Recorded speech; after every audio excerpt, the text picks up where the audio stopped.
The last promise Adrian ever made her was whispered against the shell of her ear, his breath cool with the scent of aged wine and ancient triumph. It was their coronation night, 3 centuries after he had turned her from a dying merchant's daughter into his immortal bride. The crown, a cold weight of gold and rubies that would adorn her head for eternity, still felt foreign despite the decades she had spent preparing for this moment. He had led her to the balcony overlooking the silent, moon-drenched gardens of the palace that would be their dominion for the next 1,000 years, the cheers of the vampire court a distant surge of power and ambition behind them. "Forever," he had murmured, his fingers tracing the line of her jaw with the careful reverence of one who had crafted her immortality with his own blood. "You and I, my queen, my equal, for all the centuries to come, until the stars themselves grow cold." Lissa had closed her eyes and believed him with the desperate faith of one who had been given a second chance at existence. She remembered the girl she had been, dying of fever in a cramped room above her father's shop, remembered the moment Adrian had appeared like salvation itself, offering her not just life, but forever. She had taken his blood willingly, had endured the 3 nights of transformation, had emerged as something more than human, something powerful and eternal. And she had loved him with the intensity that only the newly immortal could manage, that desperate clinging to the one who had given you eternity. It took 30 years for that foundation to crumble into dust, though in the span of immortal existence, 30 years was merely a breath, a blink, a moment of terrible compression. Forever became a series of endless nights in their shared chambers, a bed that grew colder and wider with each passing decade, despite the fact that neither of them required sleep, the pretense of rest becoming just another ritual they performed in an increasingly hollow mockery of intimacy. Equal became the silent, decorative thing she was meant to be at his side during the interminable court sessions, her opinions dismissed with a patronizing smile that showed just the hint of fang, a reminder that he was older, stronger, that he had made her and could unmake her if he chose. Queen became the title she wore while his paramours, brazen and beautiful vampiresses who had walked the earth for centuries before Lissa had even been born, paraded through the very halls she was supposed to command, their laughter echoing like a personal mockery. The first time, a vampiress with eyes the color of summer twilight and the predatory grace of 500 years, Lissa had confronted him in his private study. He had laughed, a booming, careless sound that had shattered something delicate within her. "She's a diversion, my love, nothing more than a brief entertainment in the endless expanse of our existence. You are my queen, my eternal companion." He had kissed her then, a conqueror's kiss, meant to silence and possess and remind her of the bond of blood between them, not to connect or cherish. She stopped confronting him after the 3rd paramour, after the 5th, after she lost count somewhere around the 20th year. She learned the language of his dismissals, the cadence of his lies. She begged once, on the eve of what would have been her 350th human birthday, for a single night, just one evening where they could walk through the moonlit forests as they had done in the early years of her transformation. He had agreed, with what seemed like genuine warmth. She waited all evening in her chambers, had dressed in the dark riding clothes she kept for hunts, had even abstained from feeding so they might hunt together. He never came. A vampire servant, eyes carefully downcast, later informed her that the king had been entertaining a delegation from the Eastern Covens, specifically the visiting Blood Prince's consort. Lissa had thanked the servant with perfect crystalline composure. That night she did not weep, for vampires could not produce tears. But she felt something inside her die nonetheless, that part of her that could still be wounded by him, finally, blessedly, turning to ash. So she stopped asking and started watching. It was a subtle shift, one no one noticed. Her quietness was mistaken for acquiescence, her placid expression for contentment. But behind her eyes, ancient and knowing despite her relative youth, a ledger was being filled with meticulous care.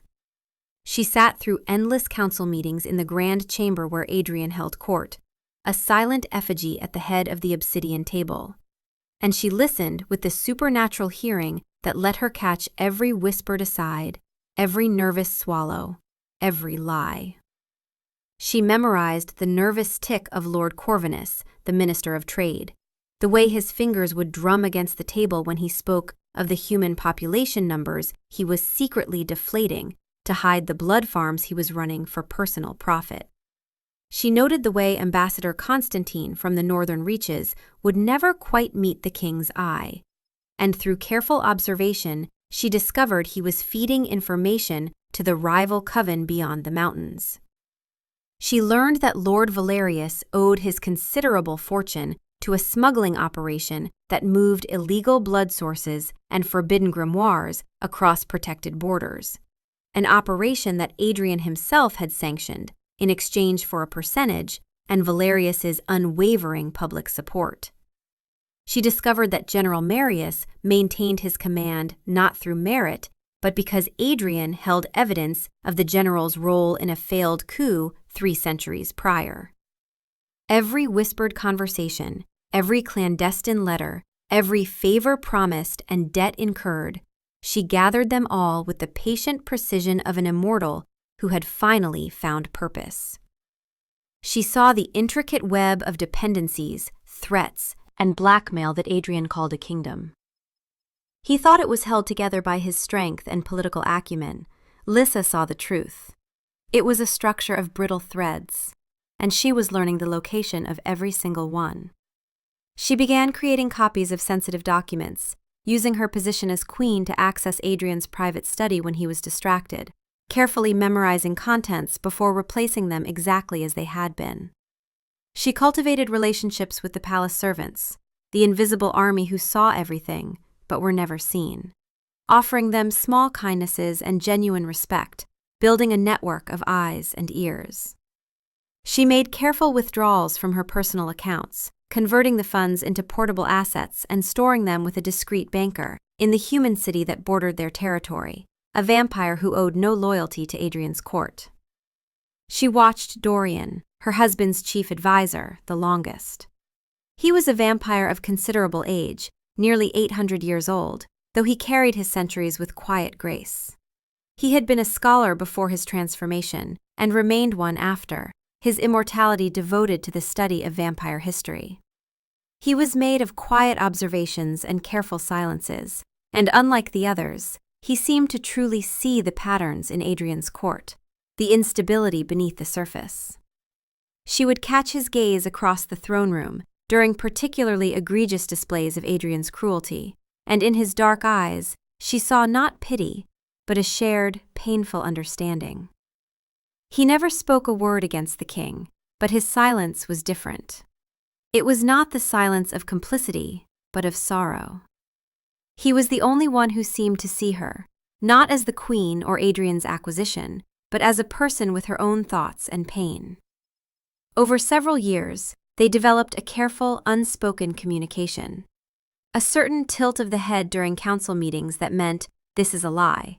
A particular pause that signaled, "There is more to this than appears." It was Dorian who, late one night in the palace library, finally broke the silence between them.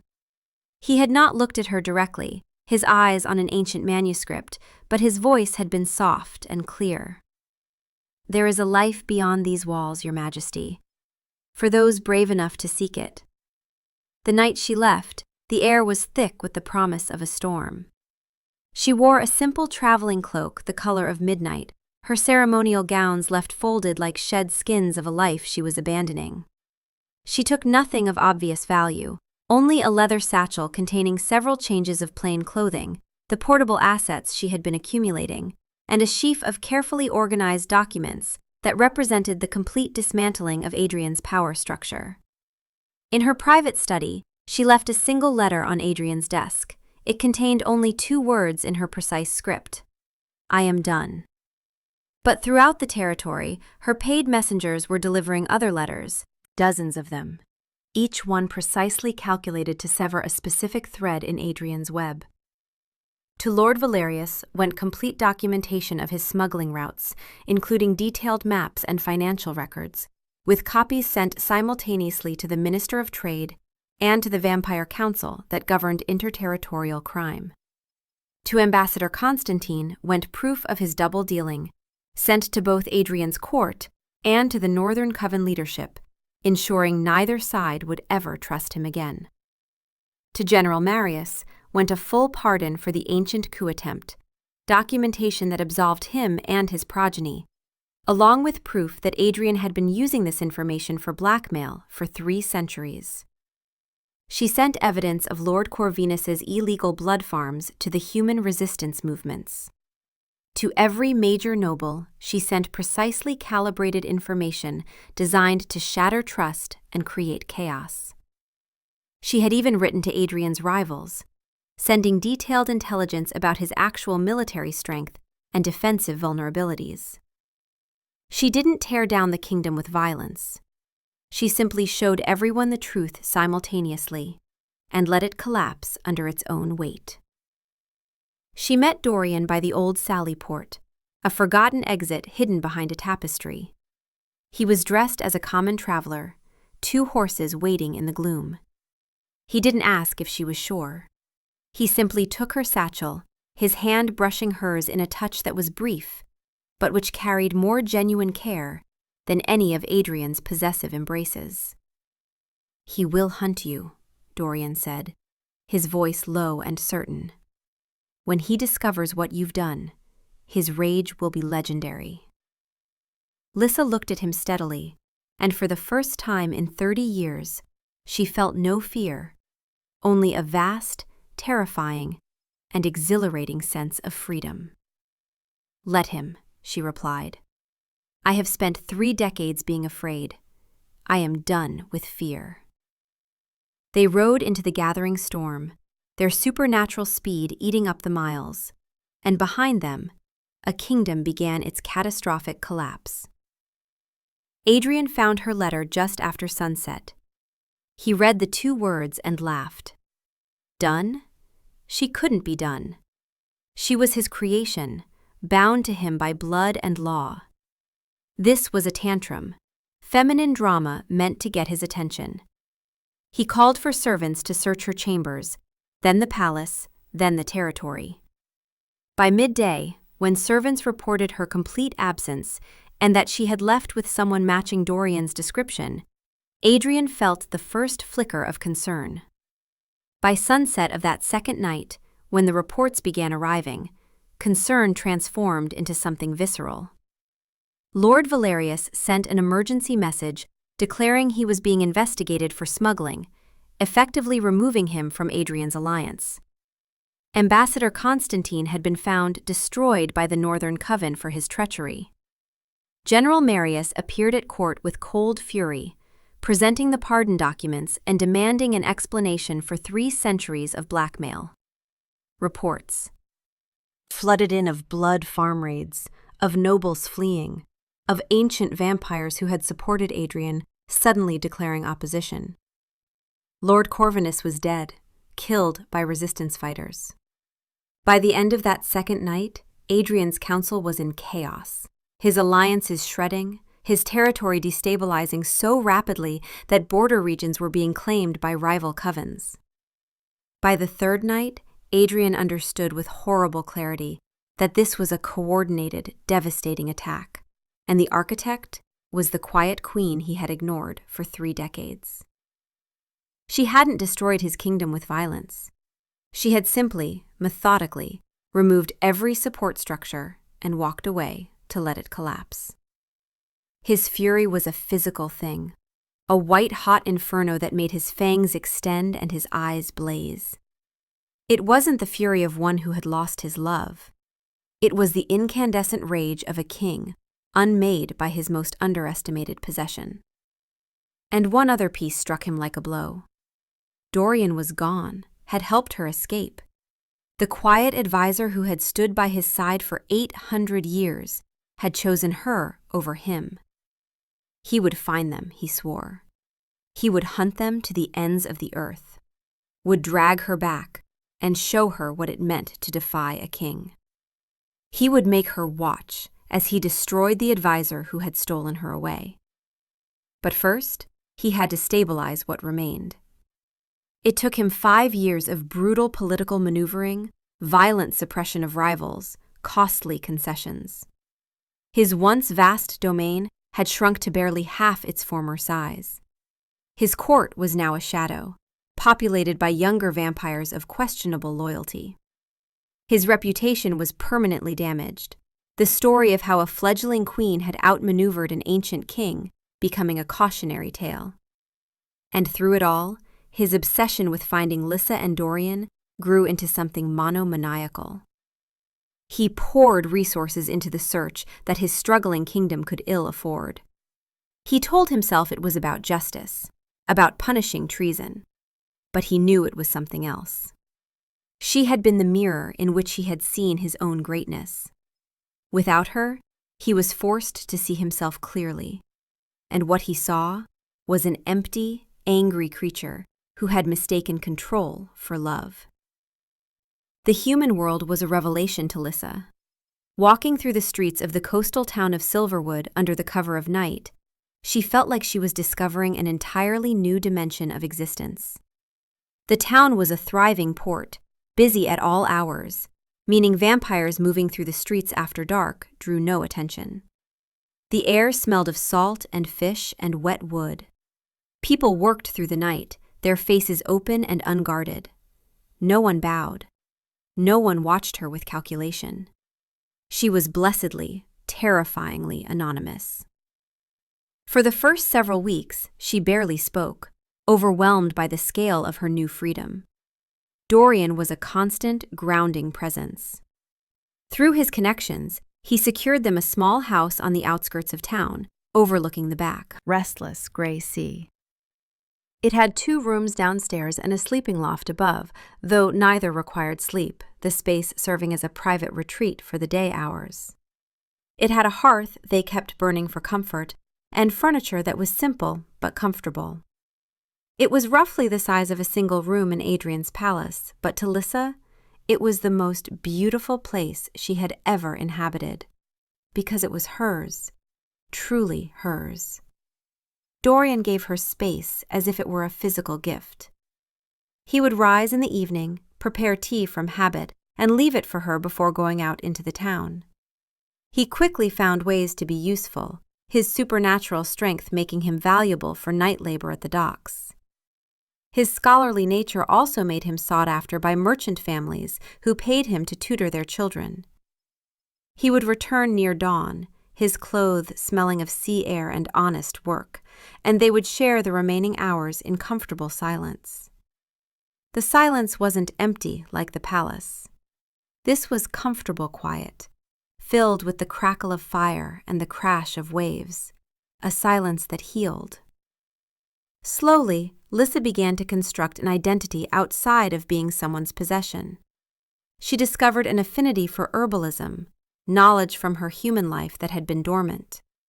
She began cultivating a small garden in the rocky soil near their house, her vampire nature giving her almost supernatural sensitivity to the plants.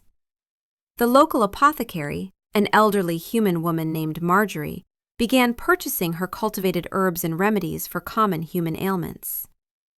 For the first time in her immortal existence, Lissa had an income entirely her own, earned through her own skill. She had a purpose that had nothing to do with looking beautiful or playing political games. She was genuinely helping people, and the satisfaction was profound. She started to talk to Dorian, first in small fragments, then in longer, more searching conversations as they sat by the fire. She learned he came from minor nobility in a long-dead kingdom. The second son turned into a vampire during a territorial war 8 centuries ago. She learned he had devoted his existence to study, to understanding patterns in vampire society. She learned his quietness was both nature and necessity, a temperament that valued observation, but also a survival mechanism. He told her, one night while a fierce storm raged outside, why he had helped her escape. "I watched him destroy you," Dorian said, his eyes fixed on the flames. "Night after night, year after year. Every casual cruelty, every public humiliation. It was like watching someone tear the wings off a butterfly and not even notice what they were destroying. You became quieter, more hollow, and he never even saw it." His voice held centuries of accumulated sorrow. "I couldn't speak against him directly. That would have been treason. But when I realized you were planning something, I knew I had to help. I could open the gate, show you the path out." Lissa felt something, ancient and painful, loosen in her chest. For so long, her suffering had been a private, secret thing. To know that someone else had seen, had understood, had cared enough to risk everything, it was a revelation. "You saw me," she whispered. "In all that court full of ancient vampires, you were the only one who actually saw me as a person who was suffering." He finally turned to look at her. "I saw you," he confirmed quietly. "And what I saw was someone far stronger than anyone realized. You didn't just survive Adrian's cruelty. You studied it, learned from it, turned it into a weapon and wielded it with precision. You dismantled an entire kingdom with nothing but information and timing. That takes a kind of strength most vampires never develop, even across millennia." In that moment, Lissa felt the first true thaw of the ice that had encased her heart for 30 years. The fear of Adrian was still there, but for the first time, she felt something else growing. A fragile, tentative trust in another person. A belief that perhaps not all relationships were built on power and control. They sat closer together, their shoulders nearly touching, sharing warmth and space and the comfortable silence of two people who had begun to trust each other. Months bled into years with the strange fluidity that time took on for vampires. The raw terror of Adrian's pursuit gradually faded to a low hum of caution. Dorian had been brilliantly strategic in their escape, deliberately choosing Silverwood because it was so mundane, so lacking in strategic importance, that no one would think to look for a queen there. Lissa's hands grew strong from gardening and crafting remedies, her skills developing until Marjorie began teaching her more advanced techniques. She expanded her garden, then began teaching local girls about plant cultivation, finding deep satisfaction in passing on knowledge. She had an income, a reputation as the skilled herbalist who kept odd hours, a purpose entirely her own. Her relationship with Dorian evolved with slow, organic pace, a connection built on 1,000 small moments. It was in the way he would leave rare plant specimens on her workbench. It was in the way she would save portions of human food she sometimes prepared, because she had learned he found the ritual comforting. It was in the comfortable silences, the shared appreciation for a beautiful moonrise, the instinctive way they moved around each other.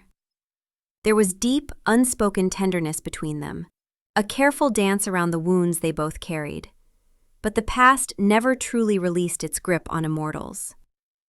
7 years after their escape, a traveling vampire merchant came through Silverwood, speaking in the Tavern of Kingdoms in turmoil, of the vampire territories that had been destabilized by political collapse, of a king who had lost half his domain and most of his sanity.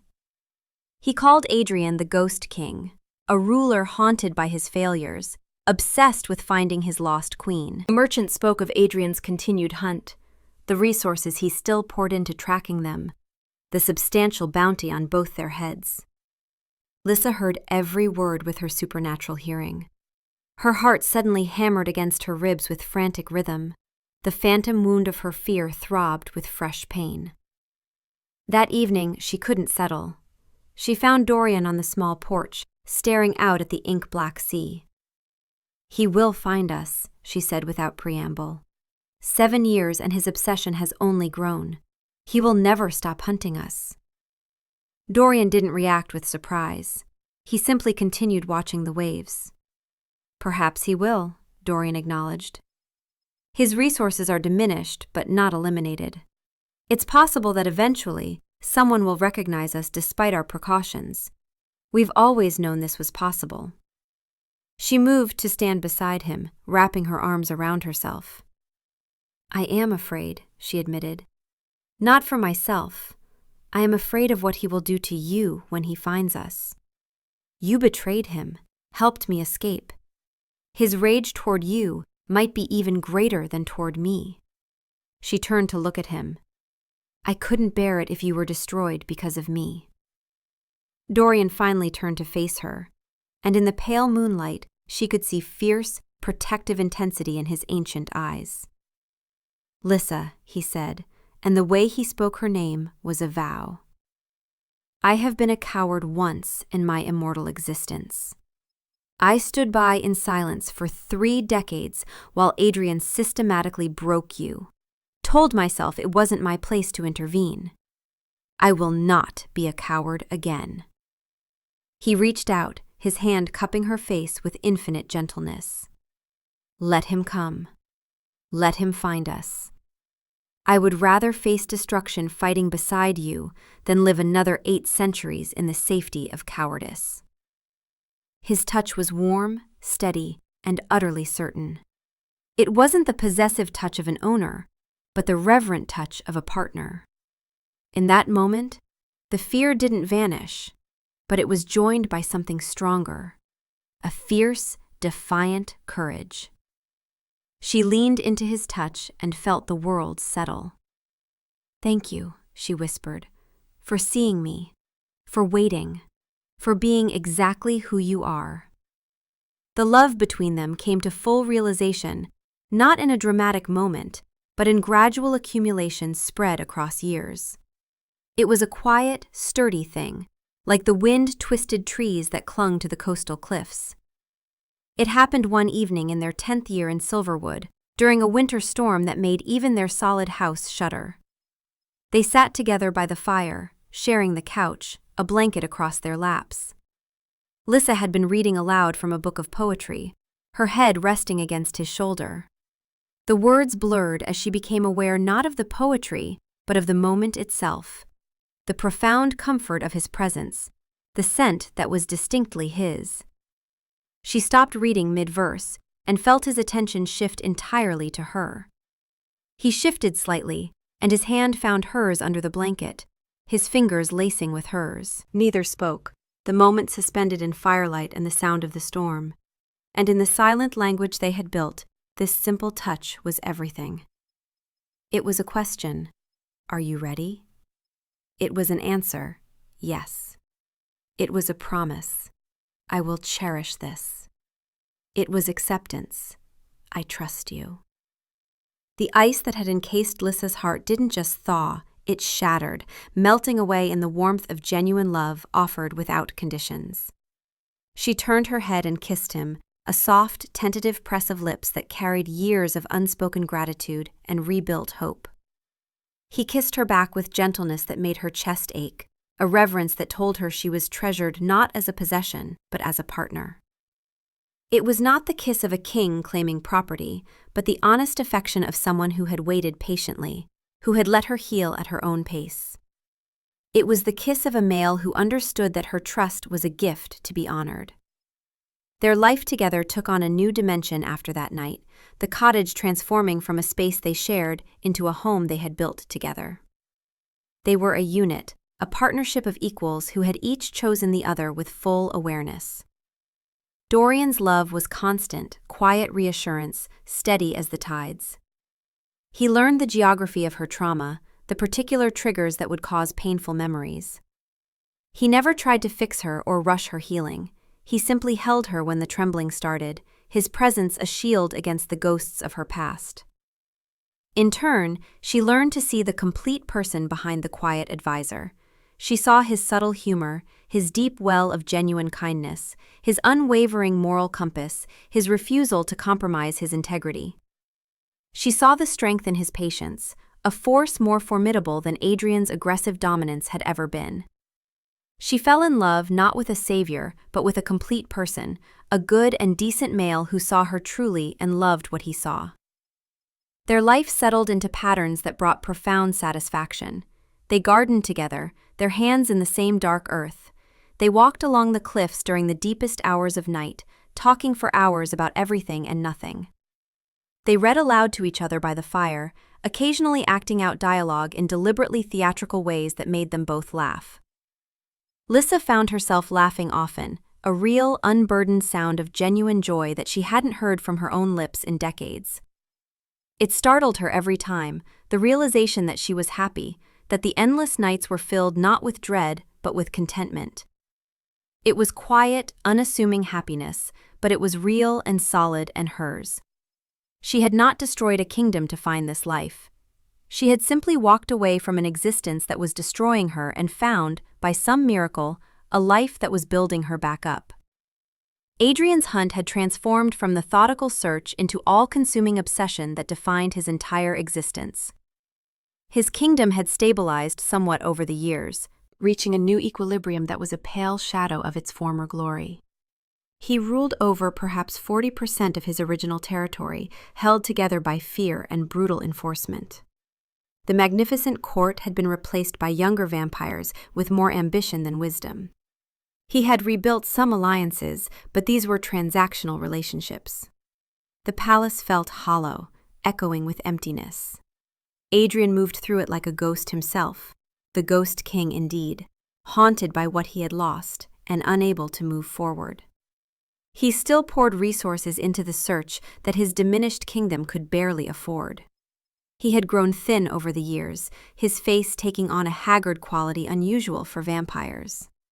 Obsession had worn at him, eroded something essential, and it showed in the feverish intensity of his eyes. He told himself it was about justice, about punishing treason. But in the long hours before dawn, he knew the truth. She had been the mirror in which he had seen his own magnificence. Without her, he was forced to see himself clearly, and what he saw was an empty, angry creature who had mistaken control for love. He needed her back, not because he loved her, but because her absence had revealed the void at his center. The lead that finally proved credible came from one of Lord Valerius's former associates, a vampire looking to buy his way back into Adrian's good graces. He spoke of a small coastal town called Silverwood, where a vampire matching Dorian's description had been living for years, working at the docks. There were also reports of a female vampire, a skilled herbalist who bore a striking resemblance to descriptions of the lost queen. It was a small detail, but the informant had verified it through multiple sources, and the timeline matched. Adrian didn't send his army. This was intensely, violently personal. He took only 5 of his most loyal guards, vampires whose loyalty was ensured through blood oaths. They traveled swiftly, moving at supernatural speed, their passage a dark streak across the landscape. Adrian's mind was a storm of anticipation and rage, and something that might have been fear. He played out the confrontation 1,000 ways, imagining her cowering, her begging. He imagined Dorian broken and pleading. He imagined finally feeling whole again. It was late afternoon when they arrived on the outskirts of Silverwood, the sun still above the horizon, forcing them to wait in an abandoned building until darkness fell. Adrian sent one guard to scout. The guard returned with confirmation. There was indeed a herbalist matching Lissa's description, living in a small cottage on the cliffs outside town with a male companion. They were known in the community, liked even, integrated into the mundane rhythms of human life. The guard reported their likely location. Adrian felt savage satisfaction rising in his chest. After 7 years, he had finally found them. They waited until full darkness, until their full strength was available, and then they moved. It was late evening on a day that promised spring, the air holding that quality of seasonal transition. They approached the cottage on foot, moving with unnatural silence. As they crested the small hill, Adrian called for them to stop, to let him approach alone first.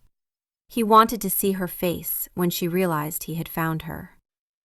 Lissa was in the garden beside the cottage, humming to herself as she worked in the evening darkness.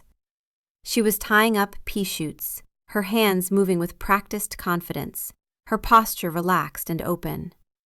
She laughed, a bright, unconscious sound of pure contentment, as a night bird landed on the fence near her. Adrian felt that laugh like a physical blow, the casual joy in it so foreign to the careful creature he remembered. Dorian emerged from the cottage, wiping his hands, and he smiled at her, a slow, warm expression full of genuine affection. He walked to her with easy familiarity, wrapping his arms around her from behind, resting his chin on her shoulder. "What's amusing you?" he murmured. "Everything," she said, leaning back against him with complete trust. "The world, life, how unexpectedly beautiful it all turned out to be." He pressed a kiss to her temple. It was a perfect moment of ordinary peace. Adrian stepped forward, deliberately making noise, and the sound shattered their moment like dropped glass. He heard both their heartbeats accelerate, saw Dorian's body go rigid, watched as they both turned toward the sound with expressions that shifted from surprise to recognition to calculation. Dorian's arms tightened protectively before he gently moved her behind him, his body becoming a shield. He didn't draw a weapon, but simply stood there, his feet planted in their garden, his expression calm and resolute. Adrian called for his guards to show themselves, and they emerged from the darkness, spreading out to cut off escape routes. Adrian dismounted with deliberate slowness, wanting them to feel the weight of this moment. He walked toward the broken fence, his steps measured despite the rage churning in his chest. He stopped a few feet away, his eyes moving from Dorian's defiant stance to Lissa. He took in the entire scene, the ridiculously small cottage, the messy garden, her simple clothing stained with dirt, her hands showing signs of labor, and Dorian standing before her like a guard with absolute protective determination. A sneer twisted Adrian's lips.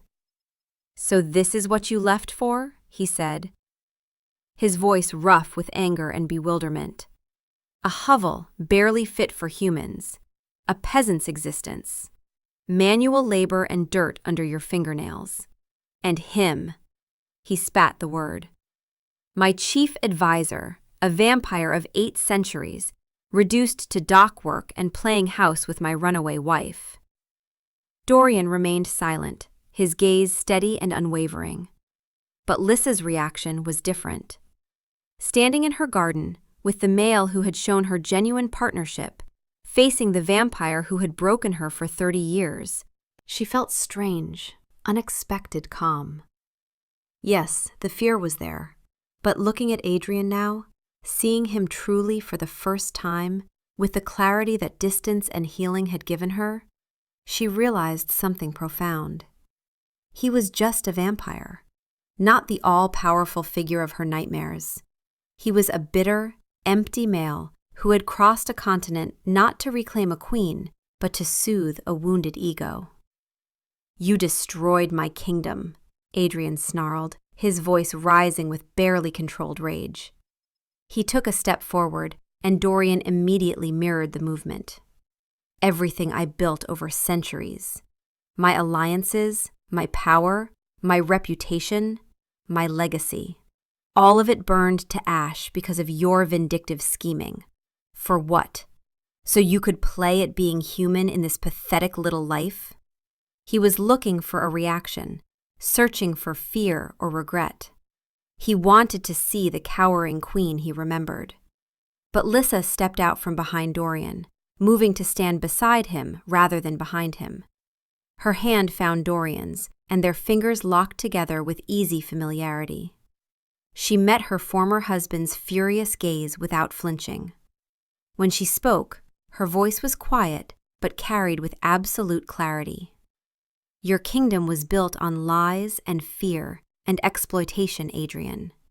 It was a house of cards held together by ignorance and blackmail. All I did was stop holding my breath, stop propping it up. I showed people the truth, and they made their own choices about whether to continue supporting you." Adrian stared at her, momentarily speechless. He had expected tears, pleas, justifications. He had not expected this calm, unshakable composure. This vampire who looked at him not with hatred or fear, but with distant, clinical pity. His gaze fell to their joined hands, and his sneer deepened. "He turned you against me," Adrian said, his eyes locking on Dorian with murderous intensity. "This treacherous bookworm poisoned you with his whispers, manipulated you." It was then that Dorian finally spoke, his voice low and controlled, but carrying an edge of steel. "She needed no poisoning or manipulation. She had the truth about who you were and what you were doing. You just never bothered to listen to her, never valued her intelligence, never saw her as anything more than a pretty ornament. I didn't turn her against you, Adrian. You did that yourself, night after night, year after year, with every casual cruelty and every public humiliation." The quiet defiance in Dorian's tone, the absolute lack of deference, seemed to enrage Adrian more than anything else. His hand moved to the hilt of his sword, fingers wrapping around it with visible tension. "I should destroy you where you stand," he hissed, his fangs extending with his rage. "I should tear you apart slowly for your treason and make her watch. Then I'll take her back, bind her with blood oaths if necessary. She is still my wife, still my creation, still mine by every law of vampire society." A sound escaped Lissa's lips, surprising everyone, including herself. It started as a small bubble of disbelief and then grew into something unexpected: laughter. Not the bright, joyful laugh Dorian had come to love, but a sound laced with irony and profound sorrow for what Adrian had become. She laughed standing in her garden, beside the male who had shown her what love without ownership looked like, facing the vampire who had tried to break her spirit, and the sheer ridiculousness of his posturing struck her as deeply, darkly funny. The sound cut through Adrian's rage like a blade, stopped him cold, with his hand frozen on his sword. It was the absolute last thing he had expected. He stared at her, his mind reeling, trying to process this reaction that made no sense in any scenario he had imagined. He had come here prepared for confrontation, for battle, for the satisfaction of seeing her broken. He had expected to find a vampire consumed by vengeful hatred, someone whose every action had been motivated by thoughts of him. And in the sound of her laughter, in that one crystallizing moment, he finally understood the devastating truth. He saw it all with horrible clarity. Her serene face showing contentment rather than fear, the protective but equal way Dorian stood beside her, their intertwined hands speaking of genuine partnership, the simple, undeniable peace that radiated from them. She hadn't done it for him. None of it had been about him. It hadn't been an act of war, a declaration of hatred. Hatred would have been a compliment, would have meant he still mattered. This was something far worse. This was indifference. She hadn't destroyed his kingdom out of rage or revenge. She had simply stopped protecting him, stopped propping up the structure, stopped sacrificing her own well-being to maintain his facade. Her actions hadn't been the grand gestures of a vengeful goddess. They had been the quiet, practical steps of a vampire leaving a dangerous situation. She had just been closing the door behind her. And she had succeeded in building something new, something that clearly brought her happiness, and he was completely irrelevant to it. She had moved on, had healed, had found love, had created purpose and meaning, all without him being part of it in any way.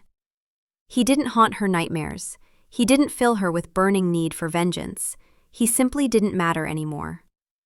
The fury drained out of Adrian like blood from a wound, leaving behind a vast, hollow emptiness that was more painful than any rage.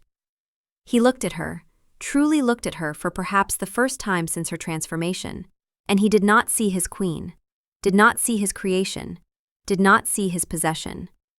He saw a complete stranger, a vampire he didn't know, with confidence in her bearing and dirt on her hands, looking at him with weary sadness rather than the intense emotions he had expected. He had lost, and not in the way he had feared. He hadn't lost a battle or a kingdom. He had lost relevance, had lost significance in the life of the one person whose validation he had come to need. He had hunted a ghost of his own making, only to find she had become an entirely different person. Someone real and solid and happy, building a life in a world that had no place for him. His hand fell slowly away from his sword, the fight draining out of him, because what was there to fight for? He could kill Dorian, could drag Lissa back by force, could bind her with blood oaths, but to what end? She would look at him every night with that same pitying distance, and he would be forced to see clearly what he had become. The thought of spending centuries forcing her to remain at his side while she felt nothing but contempt and pity was more humiliating than any defeat on a battlefield. Without another word, moving like a vampire suddenly aged beyond his years, Adrian turned away. He walked back to his horse with stiff, mechanical movements, his guards watching in confusion. He mounted his horse in silence, and for a long moment he sat there, his back to them. He still didn't look back, couldn't bear to see them standing together, content and complete without him. He spurred his horse forward and rode away, his guards scrambling to follow. And the dust from the road rose up behind them like a funeral shroud. Lissa and Dorian stood together in the garden, watching until the last of the riders disappeared into the darkness, until even their supernatural hearing could no longer detect hoofbeats. The evening air, which had been so tense moments before, was now still and quiet, broken only by the distant sound of waves and the occasional call of a night bird. The world had held its breath, and now it was breathing again. Lissa let out a long, shuddering sigh, and the last of the tension drained from her body, decades of accumulated fear finally releasing its grip. She leaned her weight against Dorian, her head resting on his shoulder, and he wrapped his arms around her, holding her with steady strength. They stood there for a long time, rooted to the earth of the life they had built together. The past was finally, truly behind them. It was not a ghost to be feared anymore, but a story that had reached its end. "It's over," she whispered into his chest. "Yes," he said, his voice thick with emotion. "It's finally over." He kissed the top of her head. He took her hand and led her back toward the warm, welcoming light spilling from their cottage windows. Inside, their fire was still burning, the room warm and inviting. The world outside was growing darker as the night deepened, but in here, in their small space carved out of the vast world, there was light and warmth and safety. There was home. But the story was not quite finished, because Adrian's obsession, once denied its object, turned inward and became something more destructive. He returned to his kingdom and tried to resume his rule, but he was a changed vampire, hollowed out by the confrontation and the realization of his own irrelevance. He became erratic, his decisions increasingly irrational, his paranoia growing to consume him. He saw traitors everywhere, suspected every remaining advisor of plotting against him, trusted no one. His kingdom, already weakened, began to fragment further under his incompetent and increasingly tyrannical rule. The vampires who had stayed out of opportunism began to look for exits. His neighboring rivals, sensing his instability, began to press their territorial claims more aggressively.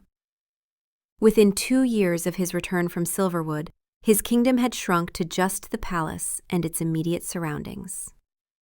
And it was Lord Valerius who finally ended Adrian's existence. Valerius had lost everything when Lissa's letters destroyed his smuggling empire. He had been forced into hiding, had spent years rebuilding in the shadows, and his hatred for Adrian had grown into an all-consuming need for revenge. He infiltrated what remained of Adrian's court through a proxy, a younger vampire who posed as a potential ally, and he waited patiently for the right moment. It came on a night when Adrian was alone in his chambers, the Ghost King sitting in the dark, dwelling on his failures, his guards dismissed because he couldn't bear their presence or their pity. Valerius entered through a servant's passage, moving with predatory silence. And he struck quickly and without mercy. Adrian, lost in his brooding and weakened by years of obsession, barely fought back. Perhaps some part of him welcomed the end, the release from the empty existence he had created.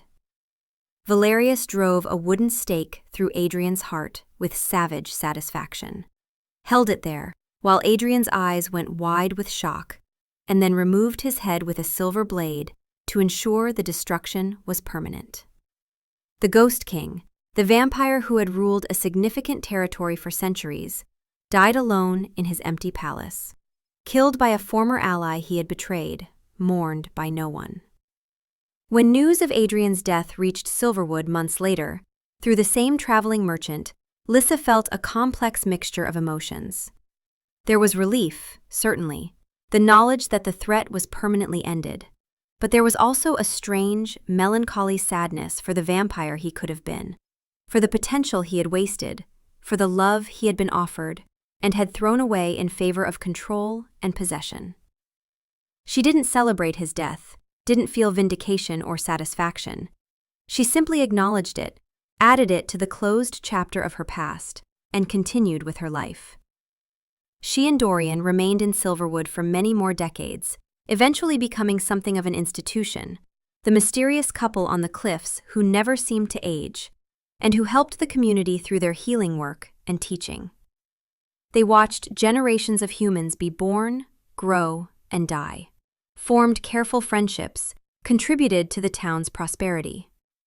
Eventually, as humans began to notice their unchanging natures and ask uncomfortable questions, they moved on, traveling to a new location to build another chapter of their endless existence. But wherever they went together, partners in the truest sense. Two vampires who had found in each other what they had not found in centuries of existence. Genuine love, mutual respect, equality, and the simple peace of being truly seen and valued by another. And on quiet nights, when they sat together watching the moon rise over whatever landscape they currently called home, Lissa would sometimes think about the girl she had been, dying in a cramped room, and the queen she had become, beautiful and broken in a golden palace, and the vampire she was now, healed and whole and happy. She would think about how the worst period of her immortal existence had led, through pain and courage, and the willingness to walk away from what was destroying her, to the best period, to a love that was real and lasting, and built on the solid foundation of mutual choice and respect. And she would reach for Dorian's hand, and he would take it without words, and they would sit in comfortable silence, two immortals who had found, against all odds, exactly what forever was supposed to feel like.